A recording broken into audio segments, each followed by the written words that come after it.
Muy bien, hermanos. Vamos a reflexionar esta mañana en lo que nos dice para hoy el Señor en su palabra. Voy a pedirles que miren conmigo en el capítulo 54 del libro de Isaías. Dice allí, quiero leer los versículos del 1 hasta el 8. 54, 1 al 8. Dice, regocíjate, estéril, la que no daba a luz. Eleva una canción y da voces de júbilo, la que nunca estuvo de parto, porque más son los hijos de la desamparada que los de la casada, ha dicho Jehová. Ensancha el sitio de tu tienda y las cortinas de tus habitaciones sean extendidas.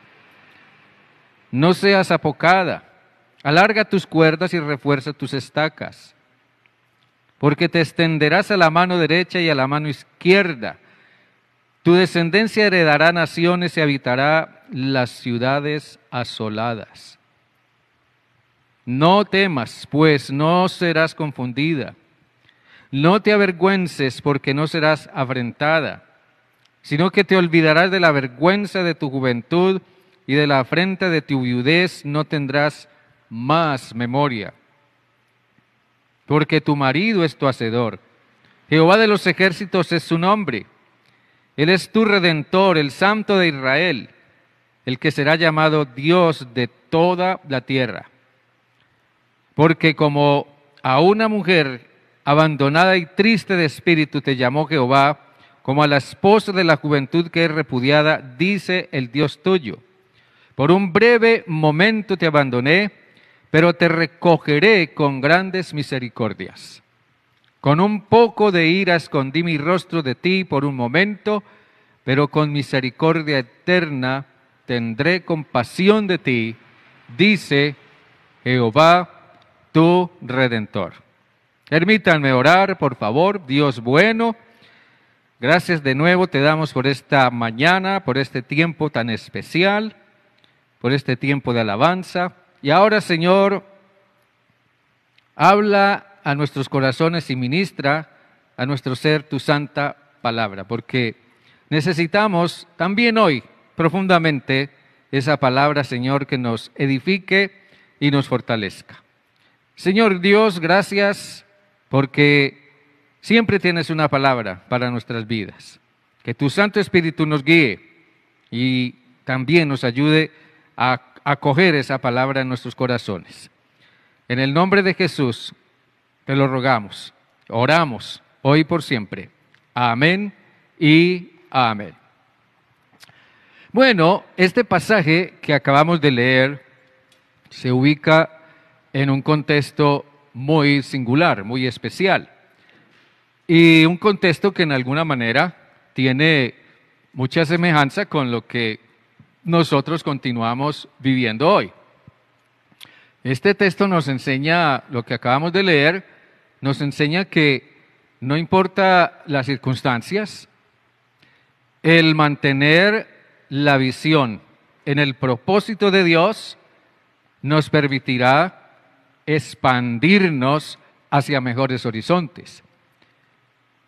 El pueblo de Israel estaba necesitando de esa actitud expansiva en medio de las circunstancias en las que estaba.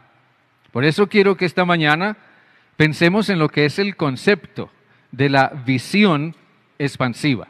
Aquí es muy importante tener presente la idea de visión y cómo una visión puede expandirse y permitirnos avanzar y ver las cosas desde una perspectiva alentadora, desde una perspectiva esperanzadora y poder llegar a ver incluso resultados diferentes en nuestras circunstancias. Yo leía esta semana en una noticia que en la ciudad de Bogotá un profesor universitario, bastante joven por cierto, Se fue a un centro comercial, se subió al cuarto piso, al cuarto nivel, y desde allá, de un momento a otro, se lanzó al vacío. Son cosas que son trágicas, son lamentables, uno no siempre alcanza a comprender por qué ese tipo de cosas pasan con más frecuencia de lo que imaginamos, pero siempre lo dejan a uno pensando en muchas cosas. Y uno se encuentra con que al ver esto, una experiencia muy típica de la naturaleza humana es afrontar situaciones en las que parece que todo está perdido, que no hay nueva posibilidad de nada, que no hay manera de seguir adelante o que las cosas puedan cambiar. Cuando pensamos así, sentimos que se nos cierran las puertas, se pierde toda esperanza y decae profundamente nuestro espíritu, decae nuestro ser, decaen nuestras emociones. Cuando miramos este pasaje que acabamos de leer, una pregunta que debemos hacernos es, bueno, ¿a qué momento histórico corresponde este discurso de Isaías? Porque obviamente va mucho más allá de lo que esta mañana leímos. Pero vamos a enfocarnos en algunos versículos de lo que acabamos de leer. Pero ¿a qué momento histórico corresponde este discurso? Eso es importantísimo. Déjenme decirle que este es el tiempo de la liberación de Israel de su cautividad en Babilonia por parte de Ciro el persa. Estamos hablando más o menos del siglo VI antes de Cristo. Antes de que Ciro llegara para conquistar Babilonia y derrotar el imperio de Nabucodonosor, el pueblo de Israel había sido exiliado desde Palestina a Babilonia y había permanecido allá durante 70 años. Y después que Ciro conquista Babilonia, un tiempo después, él tiene una política diferente hacia Israel y comienza a darles posibilidad de que regresen a su tierra, que regresen a Palestina.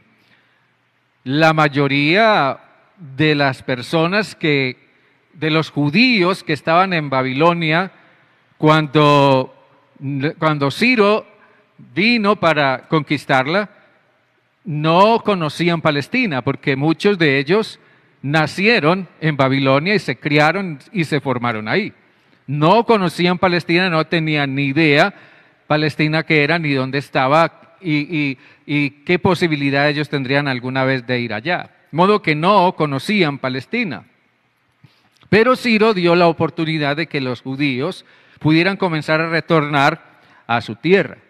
Ahora bien, para este tiempo entonces en que los judíos comienzan a regresar a Palestina, se encuentran con algo que resultó ser sumamente impactante.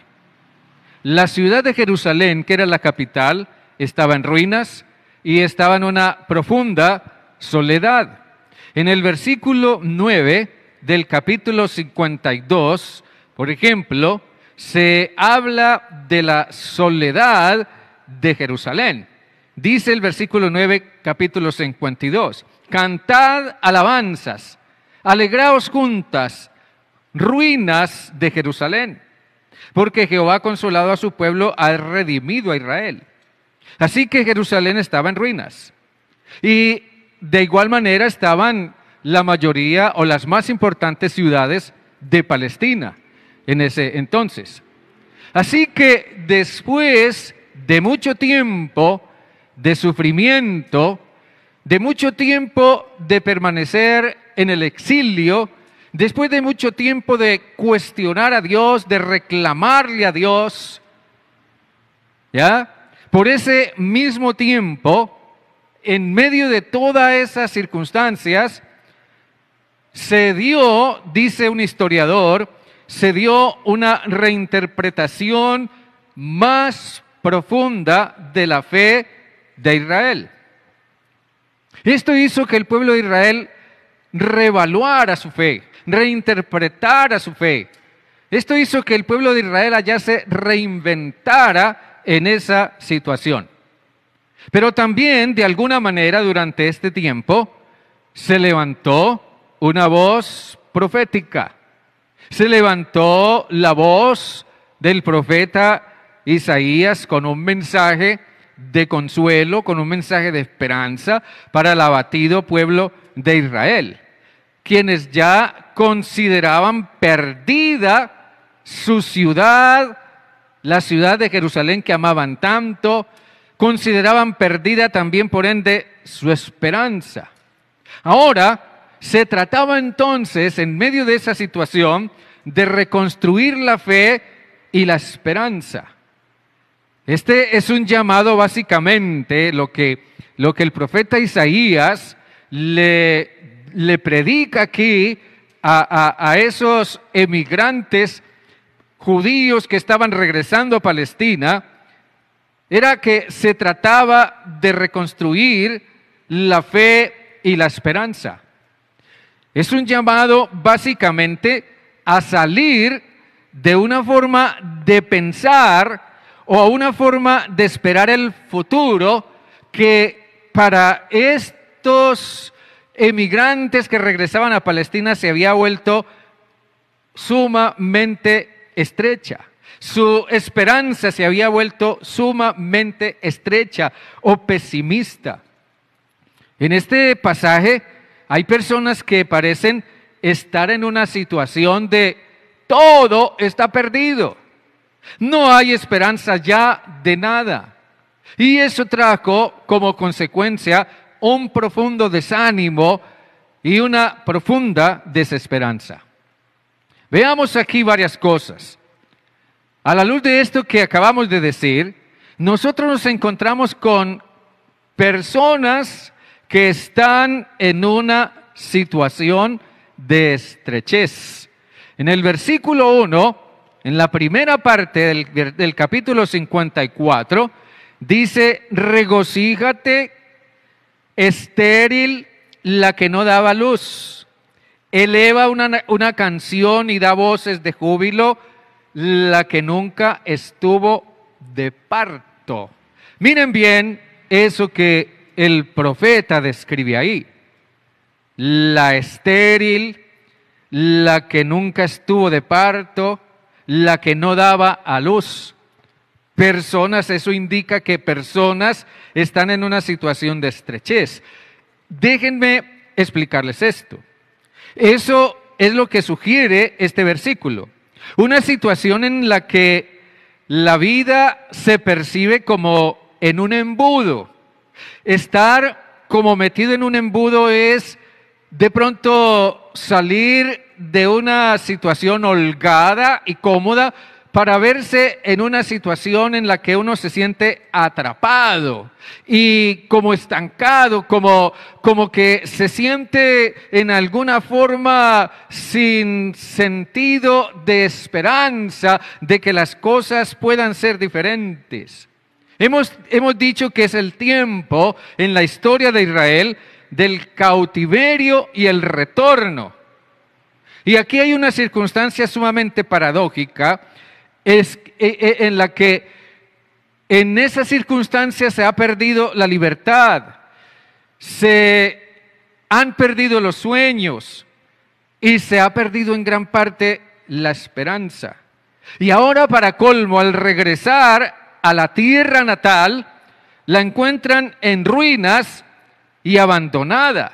En el versículo 3, por ejemplo, en la última parte del versículo 3, dice: habitará las ciudades asoladas. La última parte del versículo. Las ciudades estaban asoladas.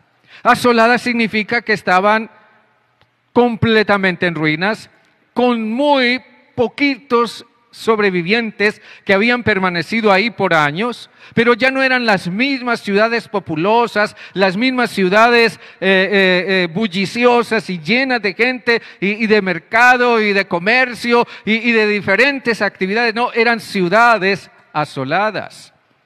Se encuentran con que también las tierras estaban sumamente abandonadas, por muchos años no habían sido cultivadas, estaban completamente improductivas y no había esperanza de tener cosechas. Con todo eso se encontraron cuando ellos regresaron a su tierra.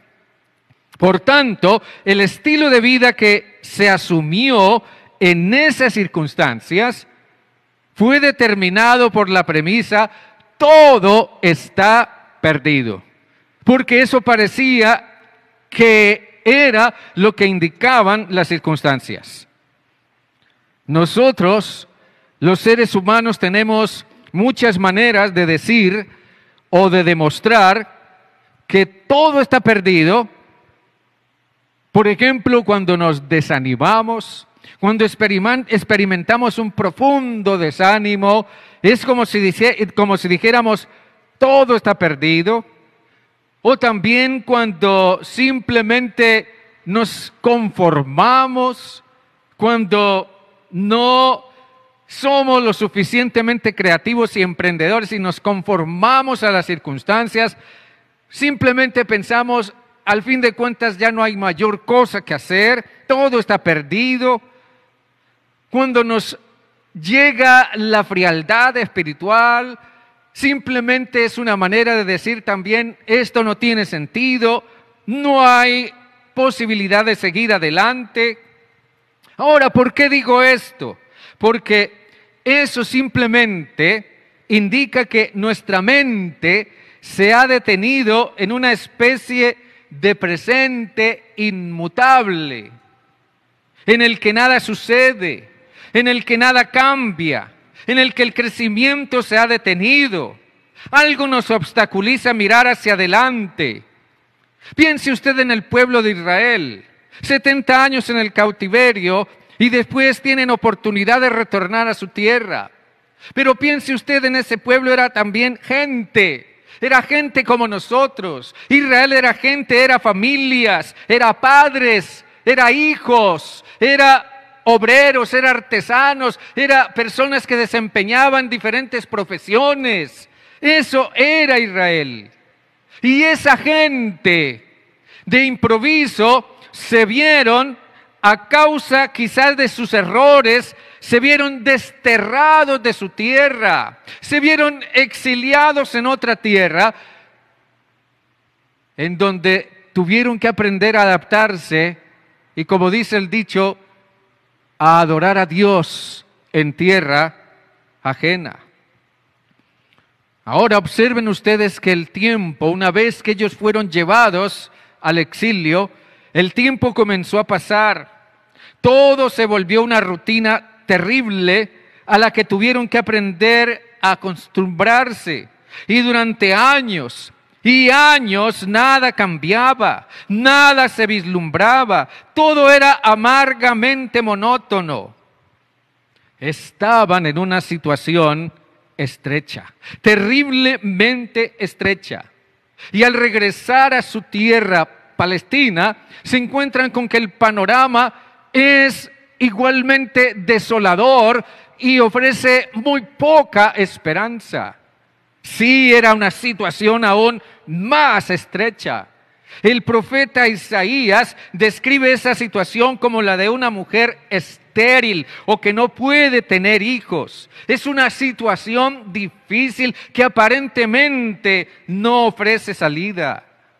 Una mujer que no podía tener hijos en los tiempos bíblicos era una mujer que sufría indeciblemente porque al no poder tener hijos veía comprometido su futuro. Su marido podía dejarla, podía abandonarla. Y si no tenía un hijo, entonces no podía tener la esperanza de que alguien viera por ella en los años de su ancianidad. Era una situación estrecha.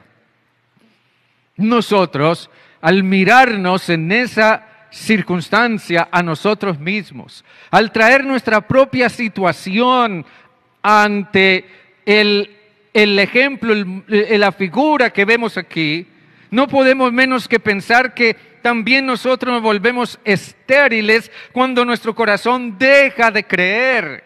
Nos volvemos estériles cuando nuestro corazón deja de soñar, cuando deja de proyectarse hacia nuevas metas o cuando perdemos de vista el poder de Dios para abrir nuevos caminos. Nos volvemos estériles cuando nuestra mente se estrecha. Israel se había vuelto estéril, se había vuelto un pueblo infructífero, pero por causa de su manera de pensar. Ellos habían llegado a una conclusión no muy adecuada.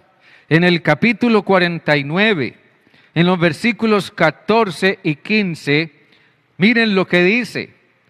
Pero Sión ha dicho. Aquí, Sión es una forma de referirse a Jerusalén o a los judíos. Pero Sión ha dicho, me dejó Jehová, el Señor se olvidó de mí. Lo que esto significa es que la forma de pensar, la idea predominante en la mente, en el corazón de los judíos era, Dios nos abandonó y se olvidó de nosotros. Pero en el versículo 15 dice, ¿se olvidará la mujer de lo que dio a luz para dejar de compadecerse del hijo de su vientre? Aunque ella lo olvide, yo nunca me olvidaré de ti. Aunque haya madres que se olvidan de sus hijos, dice Dios, yo no me olvidaré de ti. ¿Sí? Dios le habla a un pueblo que por causa de la forma como interpretan las circunstancias, resultan con una manera de pensar sumamente estrecha. Pero aquí nosotros somos llevados por el texto de Isaías hacia un contraste sumamente significativo. Porque mientras que encontramos personas en una situación de estrechez, por otra parte el mensaje de Dios es uno de expansión.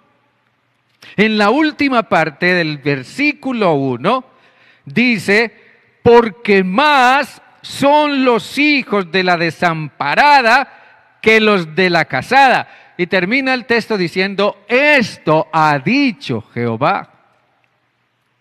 Ahora, este pasaje es un poema en el que el profeta que acompaña al pueblo en estas circunstancias le canta a Jerusalén y le dice que a pesar de lo que se piense, todavía tiene un grandioso futuro.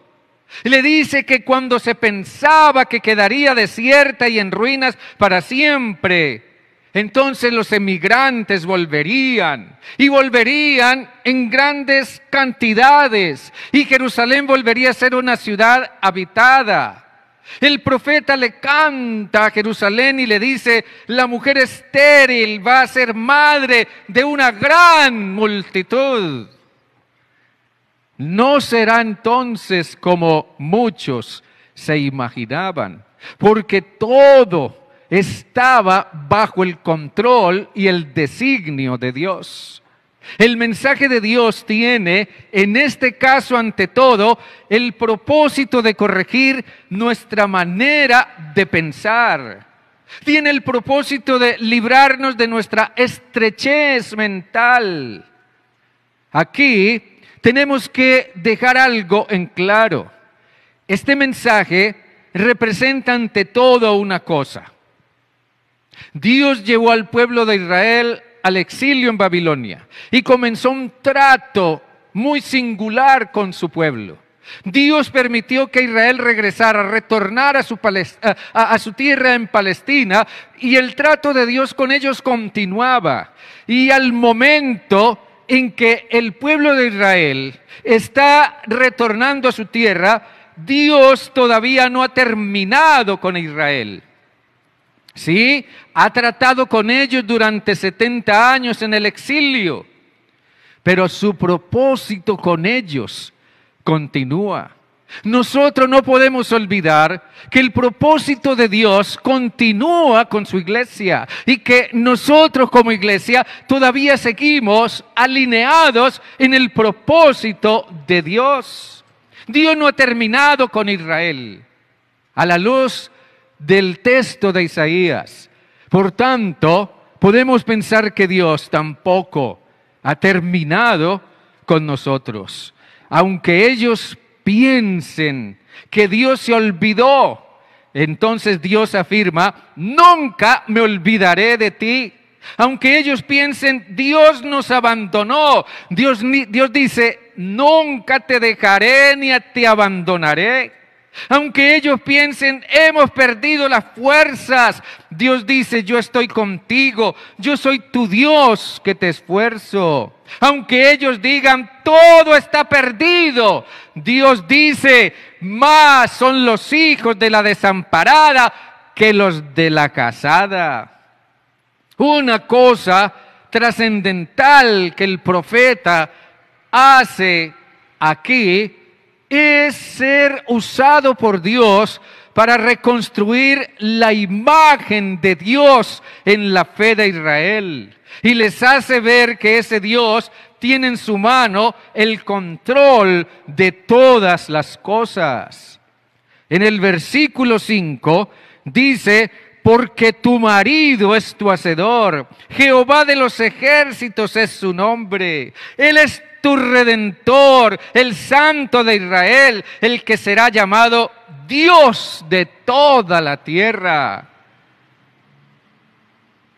En el concepto de familia de el pueblo judío en el Antiguo y el Nuevo Testamento, el marido no solo es el que provee para la casa, sino que es también el que tiene la autoridad y el poder y el control.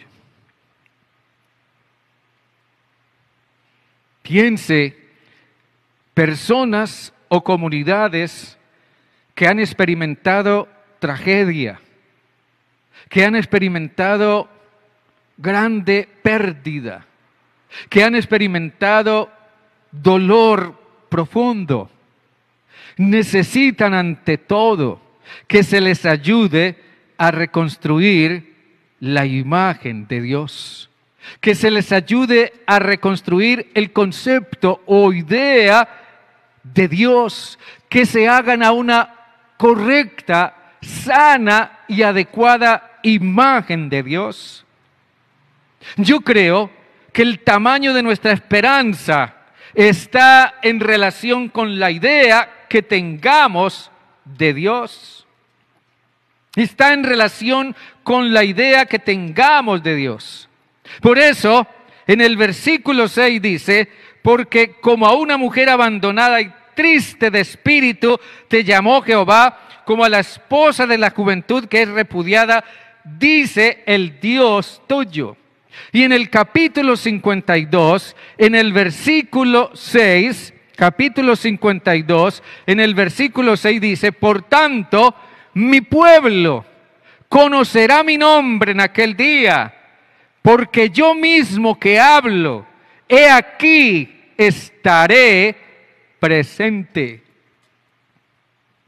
Nuestra vida puede tener una renovada proyección si le creemos a Dios.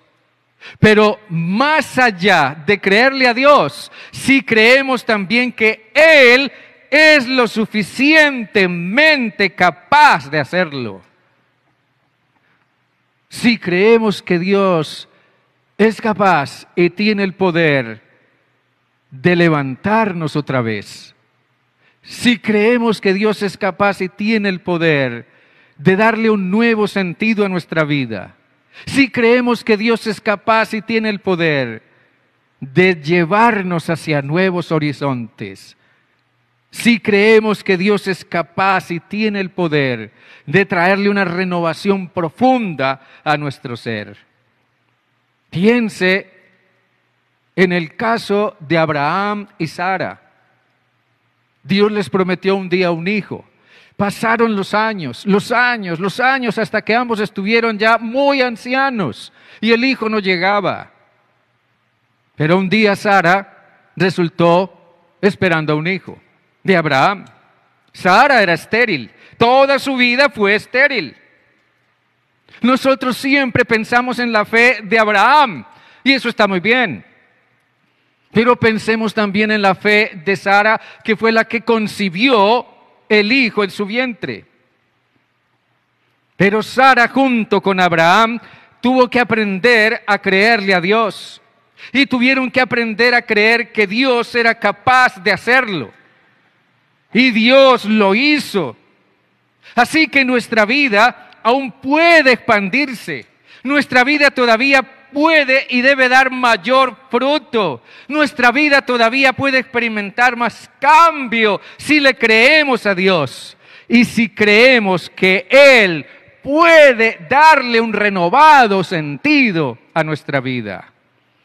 Expansión significa ampliar, extender, ver más allá de donde estamos.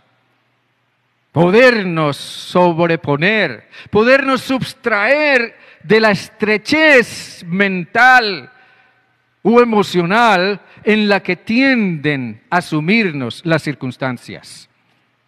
Así que el reto entonces es mirar más allá y dar pasos de fe. En el versículo 2 del capítulo 54 dice: ensancha el sitio de tu tienda y las cortinas de tus habitaciones sean extendidas. No seas apocada, alarga tus cuerdas y refuerza tus estacas. Lo que encontramos aquí es una sugestiva figura que desafía la fe.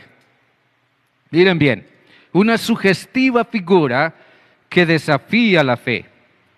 Piense usted, debió ser un golpe psicológico y emocional muy fuerte regresar y encontrar la ciudad santa en ruinas, abandonada, y las demás ciudades asoladas, y los campos sin cultivos y abandonados.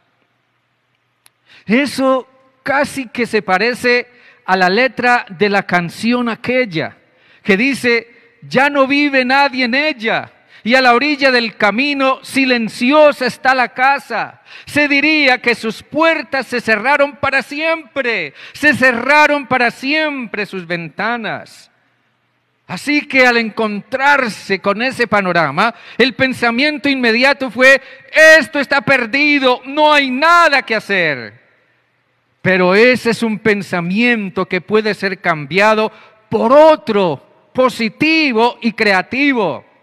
Dios le dice a su pueblo: si tú piensas que todo está perdido, entonces lo que yo te digo es: ¿por qué no te propones ensanchar el sitio de tu tienda? En los tiempos bíblicos, las familias solían vivir en una tienda o en una carpa, una tienda de campaña que hacían con cueros de animales y todo eso.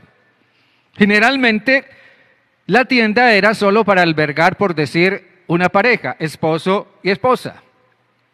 Pero a medida que iban viniendo los hijos, cada vez que venía un hijo, venía una hija, entonces había que ampliar la tienda, había que expandir la tienda, había que hacer cortinas más amplias o más largas, había que correr más las estacas y había que clavarlas más allá. Simplemente había que expandir la tienda porque más gente estaba llegando y cada hijo o hija que llegaba representaba una esperanza para el pueblo de Israel. Estaba llegando más familia, más hijos, por tanto había que expandir la tienda.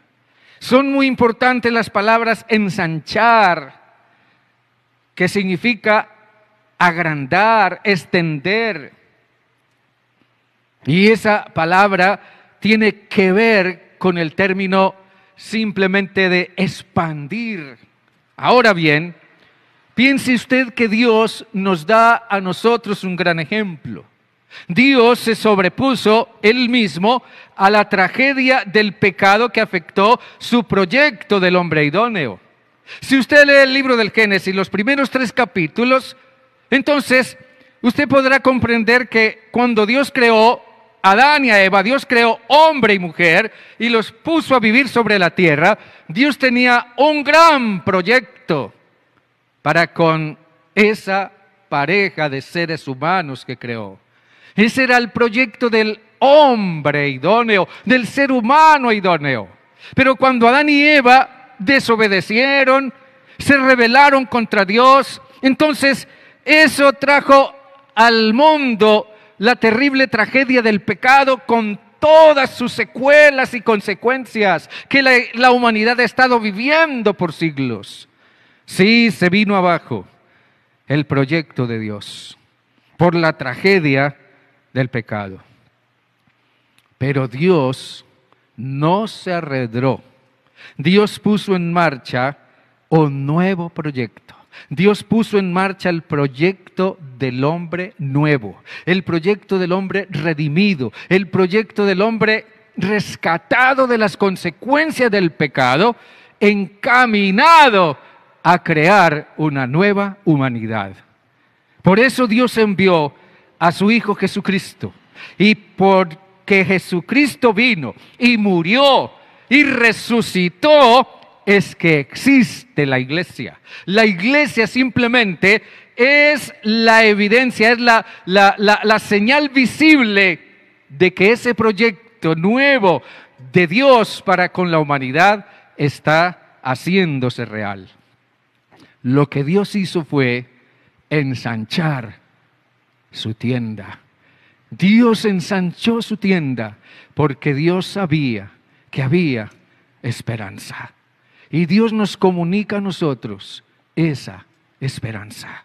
Ensanchar el sitio de la tienda implica pensar, aquí va a llegar mucha gente, aquí van a venir hijos, aquí van a venir descendientes y van a venir porque Dios lo dijo.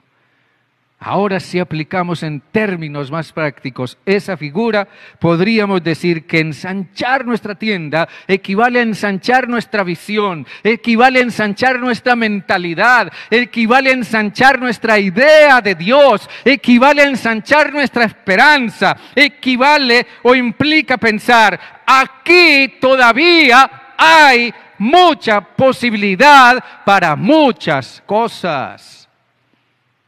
Que no nos estreche el confinamiento, que no nos estrechen las cuarentenas, que no nos estrechen en nuestra manera de pensar estas circunstancias, que simplemente podamos continuar adelante con la seguridad de que Dios está con nosotros.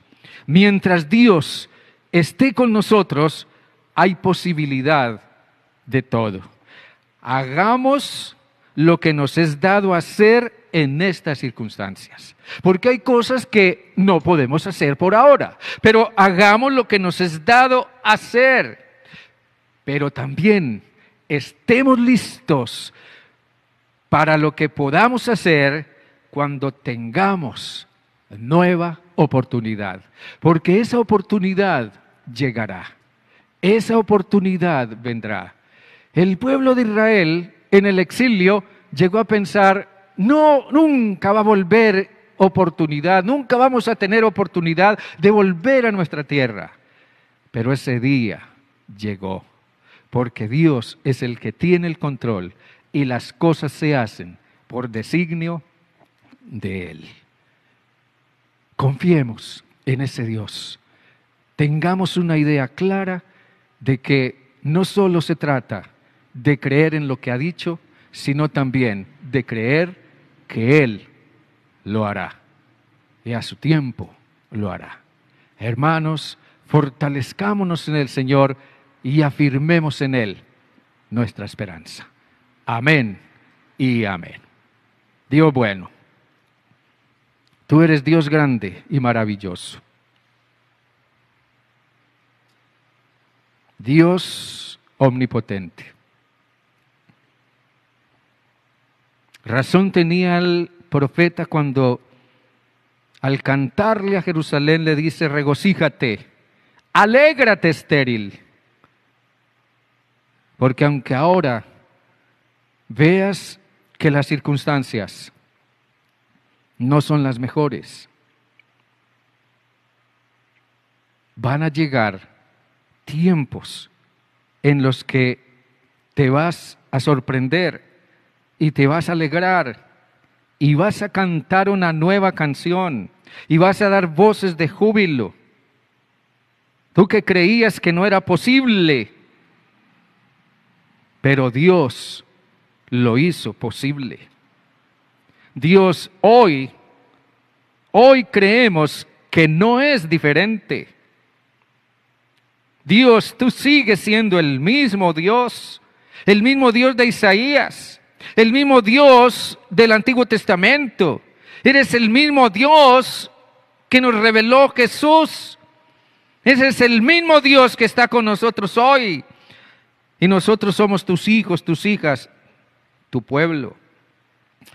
Dios, danos una manera amplia de pensar. Danos una manera de pensar que nos permita, Señor, ensanchar más nuestra fe, expandir nuestra fe y nuestra visión. Ayúdanos a ocuparnos de lo que nos es dado hacer en estas circunstancias. Que no dejemos de orar, que no dejemos de meditar en tu palabra, tener tiempo contigo. Que no dejemos, Señor, de animar a otros, compartir de tu palabra con otros, evangelizar a otros, hablarles de Cristo a quienes podamos, de la mejor manera que podamos hacerlo. Ayúdanos, Señor, a ocuparnos de lo que nos es dado hacer. Pero creemos, Dios, que vendrán de verdad tiempos mejores para tu iglesia, en los que tu iglesia, Señor, verá que es verdad que más son los hijos de la desamparada que los de la casada, porque tú, oh Dios, lo has dicho. Y lo creemos, Dios, porque tu palabra es verdad. Señor Dios, expande nuestra fe, nuestra esperanza, nuestra visión. Y ayúdanos también a ampliar, Señor Dios, nuestros propios planes de servirte, porque sabemos que veremos grandes, abundantes y mejores resultados. Con esa esperanza, Señor, esperamos en ti, seguimos esperando en ti, y te rogamos que bendigas cada familia, cada hogar, a todos nuestros hermanos, bendícelos en sus hogares, en sus trabajos, en sus finanzas, en su salud, guárdalos. A todos nuestros familiares, guárdalos también, Señor. Tu gracia y tu poder sea con ellos. Dios eterno, gracias porque te tenemos a ti, Dios omnipotente y soberano, en cuyas manos está nuestra vida y nuestro mañana. Oramos, Padre, te alabamos y te damos gracias en el nombre de Jesús. Amén y amén.